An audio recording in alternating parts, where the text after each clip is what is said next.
जरा सोचिए, पानी का एक छोटा सा तंग सा रास्ता, लेकिन उसकी ताकत इतनी कि पूरी दुनिया की इकोनॉमी, मतलब पूरी दुनिया की अर्थव्यवस्था उसके इशारे पर चलती है। एक ऐसी जगह जहां जरा सी भी गड़बड़ हो जाए ना, तो दुनिया भर के शेयर बाजार से लेकर हमारी गाड़ी के पेट्रोल की कीमतों तक हर जगह भूचाल आ सकता है। जी हाँ, आज हम बात करने वाले हैं इसी ताकतवर और बेहद जरूरी हॉर्मुज़ की खाड़ी यानी स्ट्रेट ऑफ हॉर्मुज़ के बारे में। तो ये जो दुनिया का समंदर वाला हाईवे है, इसके हर मोड़ पर आखिर क्या छिपा है? चलिए इसे हम 4 हिस्सों में अच्छे से समझते हैं। सबसे पहले तो इसकी पहचान करेंगे कि आखिर ये है क्या। फिर देखेंगे कि इसे दुनिया की इकोनॉमी के नस क्यों कहा जाता है। उसके बाद इसमें छिपे खतरों को समझेंगे। और आखिर में एग्जाम के लिहाज से इसकी तैयारी कैसे करनी है, इस पर भी बात करेंगे। तो चलिए, सबसे पहले उस बेसिक सवाल से शुरू करते हैं। ये स्ट्रेट ऑफ हॉर्मुज़ आखिर है क्या, और दुनिया के नक्शे पर ये है कहाँ? ये सवाल ही सोचने पर मजबूर कर देता है ना, कि भाई इतनी छोटी सी जगह पूरी दुनिया की सांसें कैसे थाम सकती है। असल में इसी सवाल में इस स्ट्रेट की पूरी अहमियत छिपी हुई है। अगर एकदम आसान भाषा में समझें तो स्ट्रेट यानी पानी का एक ऐसा नेचुरल रास्ता जो 2 बड़े समंदरों को जोड़ता है। और स्ट्रेट ऑफ हॉर्मुज़ क्या करता है? ये पर्शियन गल्फ को गल्फ ऑफ ओमान और फिर अरेबियन सी से जोड़ता है। अब इसकी लोकेशन देखिए कितनी स्ट्रेटेजिक है। इसके एक तरफ यानी नॉर्थ में है ईरान और दूसरी तरफ साउथ में है ओमान और यूएई जैसे देश। चलिए अब अगले हिस्से पर चलते हैं और उन आंकड़ों को देखते हैं जो पानी के इस छोटे से रास्ते को ग्लोबल इकोनॉमी की लाइफलाइन या कह लीजिए एक बहुत बड़ी धमनी बनाते हैं। बस ये एक नंबर देखिए, 21%। ये आंकड़ा अपने आप में एक बहुत बड़ी कहानी कहता है। बस एक पल सोचिए, ये किस चीज का नंबर हो सकता है? अब इस स्लाइड में जो बात है वो सच में हैरान करने वाली है। दुनिया हर रोज जितना भी तेल इस्तेमाल करती है उसका लगभग 21% यानी करीब करीब 5वां हिस्सा सिर्फ और सिर्फ इसी एक पतले से रास्ते से होकर गुजरता है ना कमाल की बात? तो बात सिर्फ एक नंबर की नहीं है। इसका मतलब है हर रोज लगभग 2 करोड़ बैरल कच्चे तेल का न रुकने वाला फ्लो। ये ऐसा है जैसे एनर्जी की एक बहुत बड़ी नदी बह रही हो। सिर्फ इतना ही नहीं, जो लिक्विफाइड नेचुरल गैस यानी एलएनजी है, उसका भी एक बहुत बड़ा हिस्सा इसी रास्ते से दुनिया तक पहुंचता है। सऊदी अरब, ईरान, इराक, कतर जैसे बड़े बड़े तेल उत्पादक देशों के लिए तो यही मेन समंदरी हाईवे है।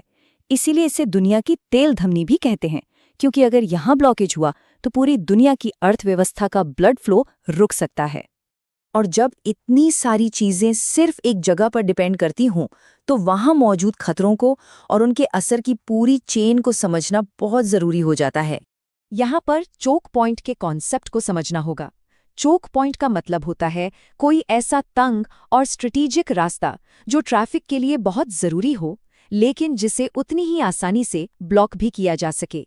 स्ट्रेट ऑफ हॉर्मुज़ अपनी सबसे संकरी जगह पर सिर्फ 33 से 39 किलोमीटर चौड़ा है, और इसी कम चौड़ाई की वजह से ये एक नेचुरल और बहुत ही सेंसिटिव चोक पॉइंट बन जाता है। और ये तस्वीर एकदम साफ दिखाती है कि यहाँ की एक छोटी सी घटना का असर पूरी दुनिया पर कैसे पड़ता है। ये एक डोमिनो इफेक्ट की तरह है।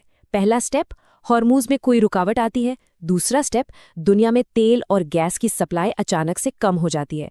तीसरा स्टेप, डिमांड उतनी ही रहती है, लेकिन सप्लाई कम होने से पेट्रोल, डीजल और गैस की कीमतें आसमान छूने लगती हैं। और चौथा, आखिरी स्टेप, पूरी दुनिया में आर्थिक उथल-पुथल मच जाती है। एक लोकल प्रॉब्लम पल भर में ग्लोबल संकट बन जाती है। तो ये सारे खतरे और ग्लोबल असर ही इस टॉपिक को कॉम्पिटिटिव एग्जाम्स के लिए सुपर इंपॉर्टेंट बना देते हैं। तो चलिए देखते हैं कि एग्जाम के नजरिए से हमें कौन-कौन से पॉइंट्स बिल्कुल पक्के कर लेने हैं। ये 4 पॉइंट्स इस पूरे टॉपिक का निचोड़ हैं। इसकी लोकेशन, इसके पड़ोसी देश, वो 21% वाला जादुई आंकड़ा और चोक पॉइंट वाला स्ट्रेटेजिक टर्म। ये पॉइंट्स याद रख लिए तो एग्जाम में नंबर पक्के हैं। चलिए अब जल्दी से कुछ सवालों से अपनी नॉलेज को टेस्ट करते हैं। पहला सवाल भूगोल से, स्ट्रेट ऑफ हॉर्मुज़ किन 2 वाटर बॉडीज को जोड़ता है?